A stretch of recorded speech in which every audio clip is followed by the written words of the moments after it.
ঘরে যদি চাল আর চিনি থাকে তাহলে দারুণ এই ক্যারামেল মিঠাই বানাতেই হবে। আসসালামু আলাইকুম ভিউয়ার্স, চলে এসেছি নতুন আরেকটি রেসিপি নিয়ে। আমার আজকের রেসিপি চালের ক্যারামেল মিঠাই।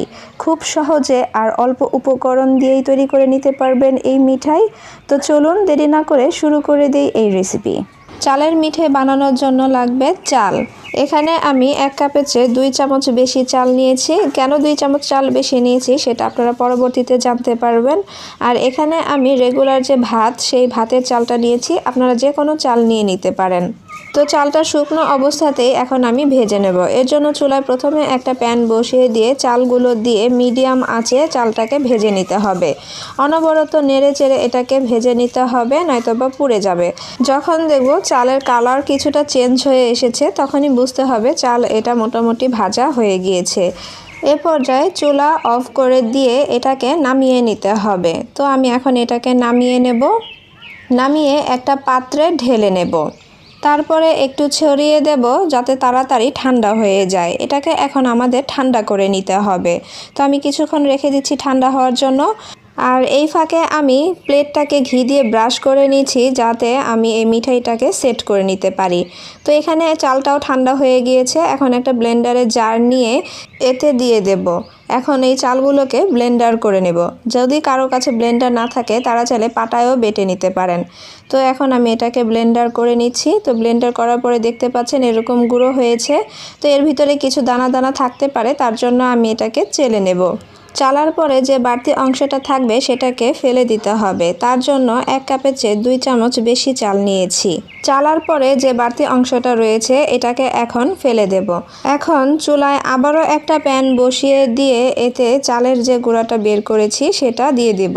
এখন এটাকে আবারও ভেজে নিতে হবে। আর চুলার আঁচ লো টু মিডিয়াম রেখে এটাকে অনবরত নেড়ে চেড়ে ভেজে নিতে হবে। চালের যে কাঁচা ভাবটা রয়েছে এই ভাজার কারণে সেটা আর থাকবে না, মানে একদম পুরোপুরি ভাজা হয়ে যাবে আর সুজি তৈরি হয়ে যাবে। ভাজা হয়ে গেলে নামিয়ে রাখবো। আবার চুলায় একটা প্যান বসিয়ে দিয়ে এতে দিয়ে দিলাম 1 কাপ পরিমাণ চিনি। চিনিটাকে একদম লো আঁচে ক্যারামেল তৈরি করে নিতে হবে।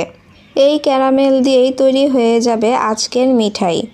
তো 1 কাপ চালের জন্য এখানে আমি 1 কাপ চিনি নিয়েছি। আপনারা চাইলে বাড়িয়ে কমিয়েও দিতে পারেন। তো চিনিটা প্রায় ক্যারামেল তৈরি হয়ে গিয়েছে। এখন এ পর্যায়ে অ্যাড করে দেব 2 চামচ ঘি। এখানে আমি ঘি দিয়েছি, আপনারা চাইলে মালাইও দিতে পারেন।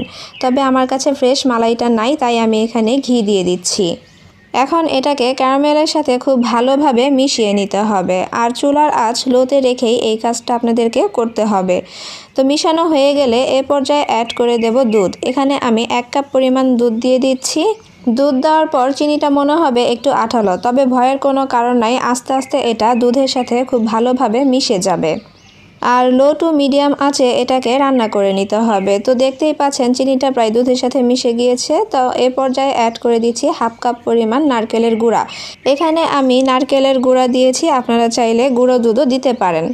দিয়ে এটাকে খুব ভালোভাবে মিশিয়ে এর মধ্যে অ্যাড করে দেব ভেজে রাখা চালের গুঁড়া। দিয়ে এটাকেও খুব ভালোভাবে মিশিয়ে নিতে হবে। এখানে একটা কথা বলে রাখি, মিশানোর সময় যদি মনে হয় এটা আপনাদের কাছে একটু বেশি শক্ত হয়ে গিয়েছে তাহলে 1 থেকে 2 চামচ দুধ আরেকটু দিয়ে নিতে পারেন। মিশানোর পরে এইরকম ডো হয়ে যাবে। আর যখন দেখবেন এটা প্যান ছেড়ে দিচ্ছে তখনই বুঝবেন এটা হয়ে এসেছে। তো এটাকে চুলা থেকে নামিয়ে তো যেই প্লেটে ঘি ব্রাশ করে রেখেছিলাম, মানে যেখানে আমি সেট করব সেটাতে ঢেলে নিয়েছি। এখন হাতের সাহায্যে নয়তোবা একটি চামচ দিয়ে এটাকে ছড়িয়ে ভালোভাবে সেট করে নিতে হবে। মানে আপনি যে কোনো শেপ দিয়ে নিতে পারেন। তো আমি বরফি আকারে শেপ দিয়ে নিচ্ছি, আপনারা চাইলে যে কোনো সাজ দিয়েও এটাকে শেপ দিয়ে নিতে পারেন। তো চামচ দিয়ে এটাকে চেপে চেপে আমি সমান করে নিয়েছি। এখন এটাকে আকর্ষণ বাড়ানোর জন্য উপর থেকে তিল ছড়িয়ে দিচ্ছি।